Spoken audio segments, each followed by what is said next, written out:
दोस्तों, वक्फ़ संशोधन के ताल्लुक़ से जो बिल लाया गया है कि सरकार वक्फ़ की जायदाद में, वक्फ़ की ज़मीनों के अंदर कुछ संशोधन और कुछ उसके अंदर रद्द-बदल तब्दीलियाँ करना चाहती है, तो इस ताल्लुक़ से मुसलमानों के अंदर बहुत ज़्यादा परेशानी और बहुत ज़्यादा मुसीबत के अंदर मुसलमान नज़र आ रहे हैं। और यूँ कहिए कि ये वक्त जो है मुसलमानों के लिए बड़ी ही आज़माइश और इम्तिहान का वक्त है, और इसका चर्चा हमारे पूरे मुल्क के अंदर बच्चे-बच्चे की ज़बान पर है, और बल्कि यूँ कहिए कि पूरी दुनिया के अंदर जो है इसका चर्चा है कि जो आजकल हमारे मुल्क के अंदर वक्फ़ के ताल्लुक़ से जो बिल लाने की कोशिश की जा रही है। इसी ताल्लुक़ से असदुद्दीन ओवैसी साहब की एक स्पीच बहुत ज़्यादा वायरल हो रही है कि जो उन्होंने अंबानी साहब के घर को लेकर दी है, कि अंबानी साहब का जहाँ पर घर बना हुआ है वो घर दरअसल अंबानी साहब की ज़मीन पर नहीं है, बल्कि वो यतीम खाना था। यानी किसी शख्स ने वो अल्लाह के लिए वक्फ़ किया था, गरीबों के लिए वक्फ़ किया था कि यहाँ पर गरीबों का इलाज होगा, गरीबों की पढ़ाई होगी, गरीबों की देख रेख होगी, गरीब इसके अंदर रहेंगे। तो किसी शख्स ने वो गरीबों के लिए वक्फ़ किया था, वो यतीम खाना था।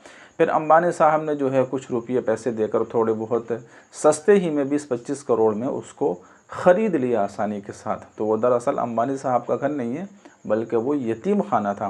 वो मुकम्मल स्पीच क्या है, पहले आप असदुद्दीन ओवैसी साहब की इस स्पीच को सुनिए और इस तकरीर को सुनिए, फिर उसके बाद में हम बात करते हैं। वो जो बंबई में वो बड़ा दौलतमंद है ना, जिसकी औलाद की शादी के चर्चे पूरी दुनिया में चले, उसके ताल्लुक से 2013 में मैंने नाम लेकर कहा, उसका पार्लियामेंट में तकरीर है, वो आगा खानियों का यतीम खाना था। वाकिफ ने कहा कि उस जगह पर कुरान पढ़ाया जाए, तो इस दुनिया के दौलत तरीन आदमी ने उस यतीम खाने को धोखाधड़ी से 20 करोड़ में खरीद लिया और अपना एक बड़ी बिल्डिंग बना दी। तो क्या है इसका मतलब? लिमिटेशन खत्म। जो काबिज है 12-13 साल से लिमिटेशन गया, उन्हें मालिक बन जाता। अच्छा चलो उससे भी नहीं हुआ तो कलेक्टर साहब है, कलेक्टर साहब बोल देंगे नो नो नो, मुसलमान ने आपकी नहीं है प्रॉपर्टी, इवैक्यू प्रॉपर्टी है।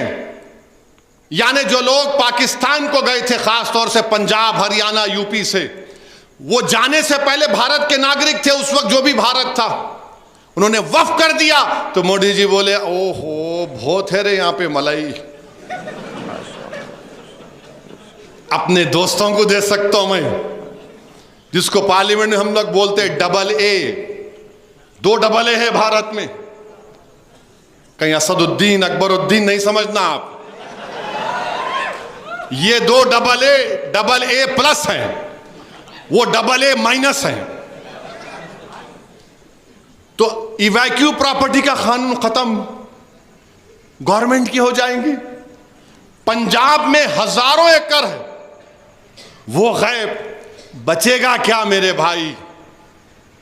सिर्फ नाम पे वक्फ होगा, सब छीन लिया जाएगा। अगर कोई उठ के बोलेगा असदुद्दीन तुम जज्बाती तकरीर कर रहे हो, तो मैं तुमसे कह रहा हूं और एक मिसाल दे रहा हूं। मथुरा की ईदगाह, जहां पर कृष्ण जन्मस्थान हमारे हिंदू भाई मानते हैं, हम उनकी कदर करते हैं, उनका अकीदा है, हम उसकी कदर करते हैं। 1965 में हिंदू और मुसलमानों ने बैठकर यूपी सुन्नी वक्फ बोर्ड से इजाजत लेकर मुसलमानों ने कहा कि हमारे हिंदू भाइयों से हमारा झगड़ा खत्म करने के लिए हम वक्फ की 8 एकड़ जमीन कृष्ण जन्मस्थान को देते हैं। दिए, एग्रीमेंट हुआ, कोर्ट में गए, 2023 में मुकदमा पड़ गया। अब जब वो ये कानून बन जाएगा तो कलेक्टर बोलेगा गवर्नमेंट प्रॉपर्टी, कलेक्टर बोलेगा है ही नहीं, गई मस्जिद। और जैसा कि हमने सुना कि आरएसएस की ज़हनियत रखने वाले लोग भारत के कई मसाजिद को कहते हैं कि वो मस्जिदें नहीं थीं। फिर उत्तराखंड में यकसा सिविल कोड उस रियासत में लाया गया। हर तरीके से हमको घेर रहे हैं।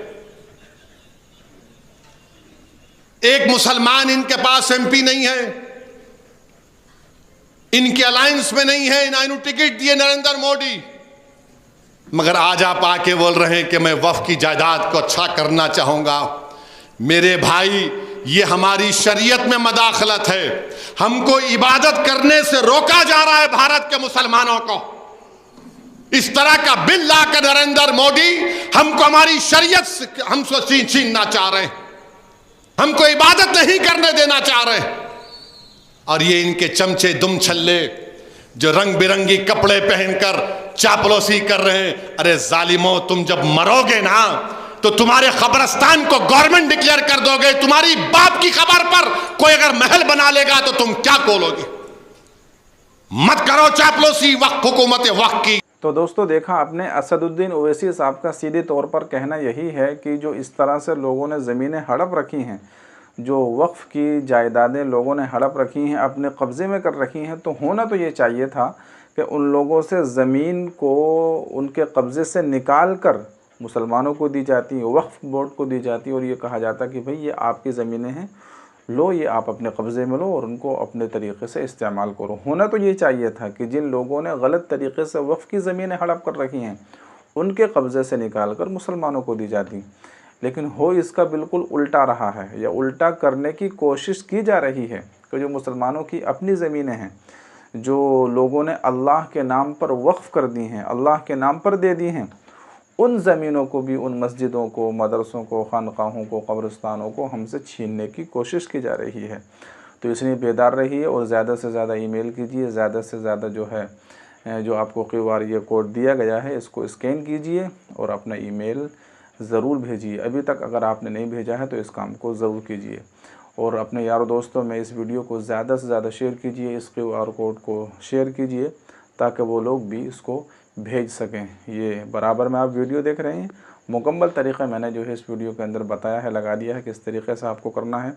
सबसे पहले आपको QR कोड को स्कैन करना है, यानी आपने गूगल में जाना है। गूगल में जो है बराबर में एक कैमरे का ऑप्शन आता है, उस पर आप क्लिक करेंगे तो वहाँ पर QR कोड स्कैन हो जाएगा। स्कैन करने के बाद में फिर एक जो है लिंक आएगा, उस लिंक पर क्लिक करना है।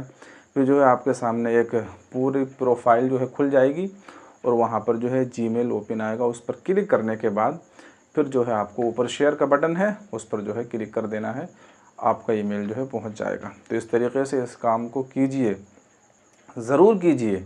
ऐसा नहीं हो कि वक्त निकल जाए और आपने जो है अभी तक ना किया हो। तो आज जो है 15 तारीख़ है, यानी कि 15 जो है सितंबर है और अभी तक अल्हम्दुलिल्लाह 4 करोड़ मुसलमान जो है ईमेल भेज चुके हैं। 50 लाख के बारे में कहा था कि अगर 50 लाख मुसलमान भेज देंगे तो फिर ये बिल पास नहीं हो पाएगा, लेकिन अभी तक अल्हम्दुलिल्लाह 4 करोड़ मुसलमानों ने ये ईमेल जो है भेज दिया है।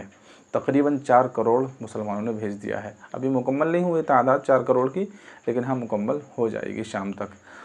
तो इसलिए आप ज़्यादा से ज़्यादा इसको स्कैन कीजिए, लोगों में शेयर कीजिए। तो अब उम्मीद यही की जा सकती है कि इंशाअल्लाह ये बिल पास नहीं होगा अल्हम्दुलिल्लाह। तो कमेंट में अल्हम्दुलिल्लाह ज़रूर लिखिए और इस वीडियो को ज़्यादा से ज़्यादा अपने दोस्तों में शेयर भी कीजिए। दुआओं की गुजारिश है। अस्सलामु अलैकुम व रहमतुल्लाह।